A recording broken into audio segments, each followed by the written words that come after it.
को नबी अलैहिस्सलाम की जगहों के साथ। और पेशाब मुबारक से मुतालिक तो वो हदीस बिल्कुल सही सनद के साथ है। हमारे उस्ताद शेख जुबैर लिज़ई साहब रहिमहुल्लाह भी उस हदीस को सही कहते थे, मेरी तो खुद उनसे डिस्कशन हुई इस हदीस के ऊपर। शेख अलबानी ने भी इस हदीस को सही कहा, और इसकी सनद और कुछ हिस्सा सुनन नबी दाऊद के अंदर भी मौजूद है, उस पर आप तहकीम देख सकते हैं।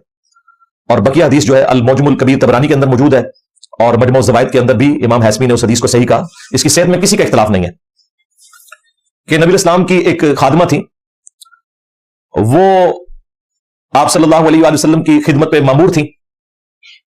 एक दिन नबी इस्लाम ने उनसे पूछा कि वो मेरी चारपाई के नीचे एक लकड़ी का प्याला जो था वो किधर गया। अबू दाऊद में इतनी हदीस है कि नबी इस्लाम की चारपाई के नीचे एक बड़ा लकड़ी का प्याला होता था, जो सर्दियों में नबी इस्लाम उसमें पेशाब किया करते थे। ज़ाहिर सर्दियों में उठ के बाहर जाना एक तरद्दुद वाला काम है, तो आप उस प्याले में पेशाब कर लिया करते थे ताकि बाहर ना जाना पड़े। अब उस खादमा को नहीं पता था, वो नई नई आई थी। नबी इस्लाम ने कहा कि ये प्याला था, उन्होंने कहा या रसूलल्लाह मैंने तो वो पी लिया। अच्छा मुझे आप जरा ईमानदारी से बताएं, पेशाब की इतनी बदबू होती है कि थोड़ा सा पेशाब भी अगर किसी जगह पे हो ना तो उसका ताफुन बता देता है।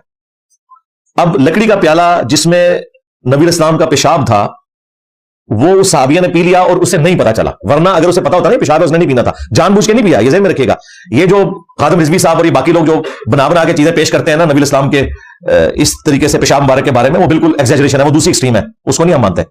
यहां उनको नहीं पता चला, पी लिया, तो नबी इस्लाम ने फरमाया तुमने अपने और जहन्नम की आग के दरमियान एक मजबूत आड़ कायम कर ली है, क्योंकि तुम्हारे पेट में मेरा पेशाब चला गया।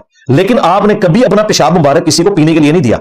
ये जो एथियस्ट मजाक उड़ाते हैं ना कि ये देखो ये तो ये करते हैं, ये एक वाकया था, एक फजीलत उस साबिया को मिलनी थी, मिल गई। और नबी इस्लाम का पेशाब मुबारक उस तरह नहीं था जिस तरह बाकी लोगों के। आप अलैहिस्सलाम की तो शख्सियत बड़ी गैर मामूली थी, इसे में रखिएगा।